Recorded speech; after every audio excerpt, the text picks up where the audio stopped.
Hola, buenas tardes. Hemos asistido a lo largo de esta mañana a charlas en las que hemos evidenciado la gran capacidad del ser humano, la capacidad de crear, la capacidad de reciclar, la habilidad para innovar, para copular. Podríamos decir, por lo tanto, que el hombre, como diría una famosa marca de bebidas, el ser humano es un ser extraordinario. Pero a mí me toca ser el malo de la película. Vengo a hablar de cómo personas como yo manipulamos a personas como vosotros. Pero entendedme, por favor, no quiero decir con esto que la manipulación sea algo negativo. Ha venido entendiéndose con ese carácter peyorativo. Pero la manipulación puede entenderse también como algo positivo. Un alfarero, cuando trabaja el barro, puede convertir con sus manos una obra de arte, puede crear una obra de arte.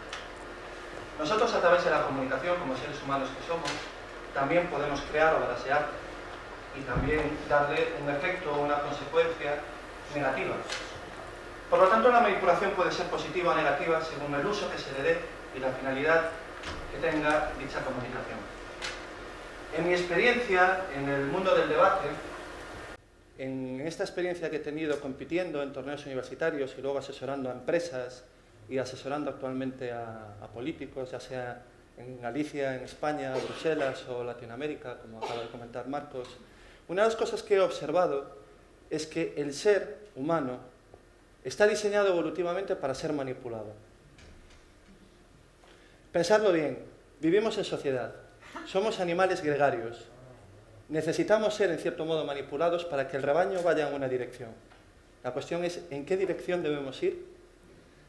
El mayor ejemplo de esto, de cómo se puede manipular bien o mal para dirigir al rebaño, como animales gregarios que somos, lo tenemos aquí en España.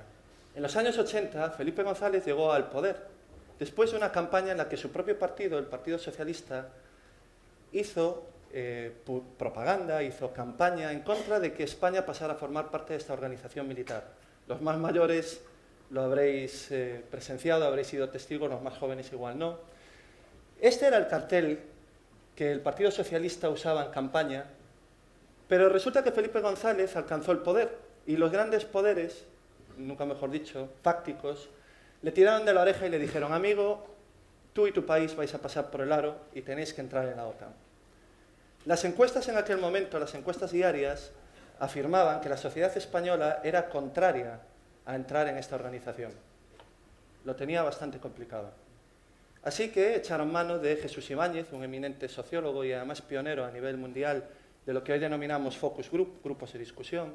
Y Jesús Ibáñez se dio cuenta de que en estos grupos de discusión, en la gente, mentar la palabra OTAN generaba un rechazo, incluso cierto rechazo físico, ciertas reacciones negativas. La palabra OTAN tenía una connotación negativa porque veníamos de una dictadura en la que se apoyaba a través de las bases militares a los Estados Unidos. Bien, Felipe González, por lo tanto, lo tenía bastante complicado, pero Jesús Ibáñez se dio cuenta de una cosa. ¿Qué ocurre si en vez de preguntarle a la gente si estaría dispuesta a entrar en la OTAN, le preguntamos: ¿estaría usted dispuesto a formar parte de la Alianza Atlántica? En unas semanas, las encuestas diarias telefónicas afirmaban que España quería entrar en la OTAN. No cambió la realidad. Nadie del gobierno fue durante semanas puerta a puerta convenciendo a los ciudadanos españoles de la bondad de la Organización del Tratado Atlántico Norte. Simplemente hubo que cambiar la percepción. Y esta es una máxima importantísima que bien se puede usar para manipular o se puede usar para manipular mal. En este sentido, logró su resultado. Hoy en día estamos en la OTAN por un simple cambio de palabras. La realidad no es la que es. La realidad es la que se percibe.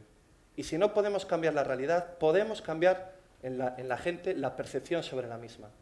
Pensadlo, lo hacemos constantemente. Oye, ¿qué te parece, José? Bueno, es riquiño. Vamos, feo. Oye, ¿y Manuel qué te parece? Ah, pues la verdad es que es un buenazo, un pardillo. ¿Es así? Oye, ¿y Ana? Ana, la verdad es que es un poco peculiar. Vamos, gilipollas. Seguimos. Venga, vamos a seguir. Los servicios secretos son centros de inteligencia. Las cárceles son centros penitenciarios. El aborto es la interrupción voluntaria del embarazo, como si, vamos, apagaras la televisión y quedara en stand-by. Cuando un político dice que va a hacer recortes, ¿usa la palabra recortes? No, usa la palabra ajustes. Es así. Yo quisiera, si hay algún economista en la sala, que me explicara cómo una economía puede crecer negativamente o de manera desacelerada. Entramos, por lo tanto, en una dinámica en la que sabemos que las palabras tienen un poder increíble a la hora de alterar la percepción de la gente sobre una realidad. Y esto los políticos y los que trabajamos en comunicación, ya sea con empresas o con partidos políticos, lo sabemos. Se ha llegado a un punto en el que nos podemos sentir un poco estúpidos cuando vemos la publicidad, cuando vemos cómo se dirigen a nosotros los políticos, y deberíamos asumir un cierto sentido crítico de por qué. ¿Por qué esta estupidización del mensaje? ¿Por qué esta aplicación de este acrónimo que se usa en comunicación política y viene de los norteamericanos, que son los que inventan todo? ¿El porqué de esto? Keep it short, stupid. Manténlo breve, estúpido. ¿Por qué hay que estupidizar el mensaje? Tal vez porque en nuestro sistema educativo, en nuestra sociedad, no se le enseña a la gente a tener pensamiento crítico. Tal vez porque no se le enseña a la gente a pensar de manera autónoma. Tal vez porque es más fácil seguir el rebaño. Esto es lo que ocurre a través de la estupidización del mensaje, a través de influir en la percepción de la gente sobre esa realidad. Y se hace a través de las palabras, pero también a través de las emociones, de las imágenes. Y esto los que nos dedicamos a manipular, lo sabemos. Y lo sufrimos día a día. Un ejemplo.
Bueno, habéis sido testigos de las risas que ha provocado este anuncio, pero realmente pensadlo. No vende ABS, no vende si es gasolina o diésel, no dice cuántos airbags tiene, no explica cuál es su consumo. Está dirigido a un segmento de la población que sabe que le preocupa la familia, matrimonios recién casados, de entre 35 y 50 años, que viven en una urbanización, que tienen 2 hijos. Ya visteis que el niño intentaba mover la muñeca de la hermana, aunque no veíais a la hermana. Y además tienen una mascota. Se segmenta el lenguaje para trabajar las emociones y los valores de un segmento determinado de la población. Y no se hace informándole sobre las bondades del producto. Se hace evocando a sus emociones, a sus valores, a sus impulsos más primarios, la familia. Bien, pero es curioso que en política se hace exactamente igual. My wife Wendy was murdered by terrorists on September 11th. The Faulkner's daughter Ashley closed up emotionally. But when President George W. Bush came to Lebanon, Ohio, she went to see him, as she had with her mother 4 years before. He walked toward me and I said, Mr. President, this young lady lost her mother in the World Trade Center. And he turned around and he came back and he said, I know that's hard. Are you all right? Our president took Ashley in his arms and just embraced her. And it was at that moment that we saw Ashley's eyes fill up with tears. He's the most powerful man in the world, and all he wants to do is make sure I'm safe, that I'm okay. What I saw was what I want to see in the heart and in the soul of the man who sits in the highest elected office in our country. Progress for America Voter Fund is responsible for the content of this message. Este vídeo, los propios demócratas reconocieron que les hizo un daño tremendo. Las encuestas diarias telefónicas demostraron que a partir de la emisión de este anuncio, Bush repuntó muchísimo. No hay formulaciones programáticas, no se explica la política en seguridad, tanto interior como internacional. Simplemente se cuenta una historia. Es la famosa técnica del storytelling. Pero deberíamos preguntarnos también si nuestra sociedad se merece que nuestros políticos se dirijan a nosotros como si fuéramos críos, niños a los que tenemos o a los que se nos tiene que hablar o comunicar a través de relatos, a través de historias, tratándonos como si fuéramos adolescentes, con un mensaje totalmente infantil, como acabáis de ver un poco en este vídeo, que viene a ser una historia. Una niña que pierde a su madre en los lamentables atentados de las Torres Gemelas y expresa cómo no salía de casa y a raíz de un meeting de George Bush, el abrazo de George Bush le cambió la vida, porque se sintió en ese momento abrazada por el hombre más poderoso del mundo. Toda la sociedad norteamericana se sintió abrazada con el abrazo de esa niña. Esto reforzó los valores que durante años, las emociones que durante años Bush y compañía estuvieron emitiendo en la sociedad norteamericana: el temor, la inseguridad, la necesidad de seguridad, la necesidad de que alguien les cuide. Y eso se hizo a través de las palabras y a través de las emociones con anuncios como estos. Pero insisto, no hay programa, no se explica cuál es su propuesta, igual que el coche no explica cuáles son sus especificaciones técnicas. Por favor, levantad de los presentes, levantad la mano con sinceridad. ¿Cuántos leísteis al menos uno de los programas electorales en las recientes elecciones gallegas? Bien, menos del 10% de los asistentes, o por ahí. Eso quiere decir que mucha gente fue a votar sin conocer realmente lo que los partidos proponían. La motivación de voto de la mayoría de la sociedad, perdonad que os lo diga, es estúpida. Se deja llevar por cuestiones muy banales. Una de ellas, por ejemplo, es la imagen, la proyección de carisma del político, pero eso se puede manipular. Un ejemplo de ello.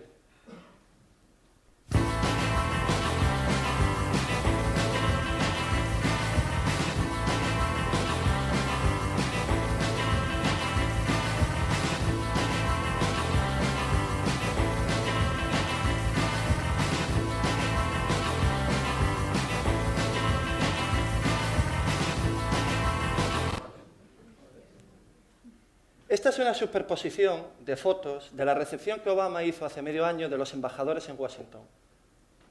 Es una secuencia de fotos, pero veis que Obama no se movía ni un ápice. La misma sonrisa, el ángulo, la posición de las manos. ¿Por qué? Porque está calculado. Porque en grupos de discusión se estableció cuál era la mejor sonrisa de Obama, el mejor ángulo y el mejor traje. ¿Para qué? Para vender confianza. ¿Por qué? Porque los estudios de mercado que hicieron los demócratas observaron que después de la época Bush la gente lo que quería era confianza. Quería cambio, ilusión. Y esa sonrisa lo proyecta. Esa sonrisa vale millones de dólares, vale millones de votos. Y fue la motivación de voto principal en los Estados Unidos. No los programas, no la propuesta programática. Y aquí ocurre exactamente igual. ZP durante un tiempo funcionó. Aznar y su España va bien. La simplificación del mensaje. En cierto modo, la estupidez. ¿Por qué?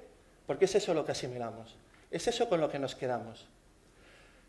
El motivo, el objeto este año del TEF es el ¿y si? ¿Y si cambiáramos las cosas? ¿Y si en nuestra sociedad española fuéramos un poco más adultos? Fuéramos un poco más formados, leyéramos los programas electorales, leyéramos la prensa, nos preocupáramos de la política, conscientes de las implicaciones que la política puede tener, como estamos viendo ahora, en nuestras vidas. ¿Y si en España tuviéramos un sistema de prensa y de medios de comunicación que chequearan constantemente si los candidatos cumplen sus promesas o no?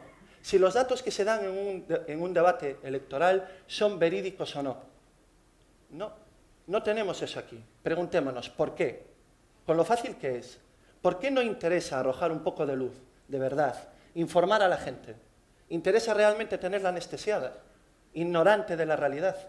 Dejar que esa gente vote por motivos, como acabamos de ver, pueriles, infantiles, como una sonrisa, o una frase sencilla, o una foto bonita. Y si además viviéramos en un sistema político en el que pudiéramos elegir directamente a nuestros representantes. ¿Realmente existe soberanía popular? ¿Realmente existe?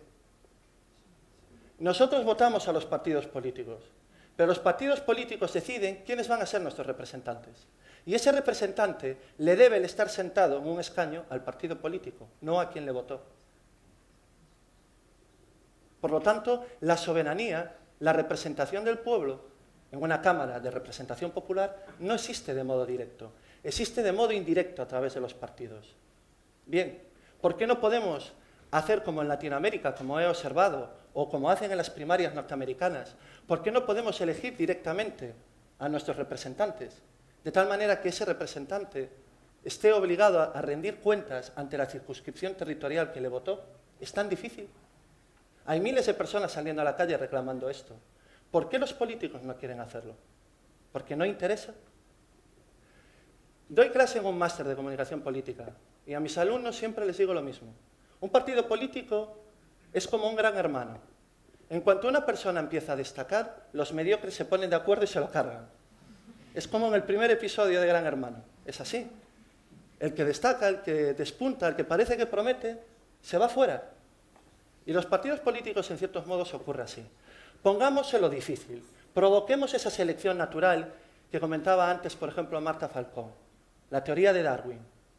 La selección natural. Establezcamos primarias.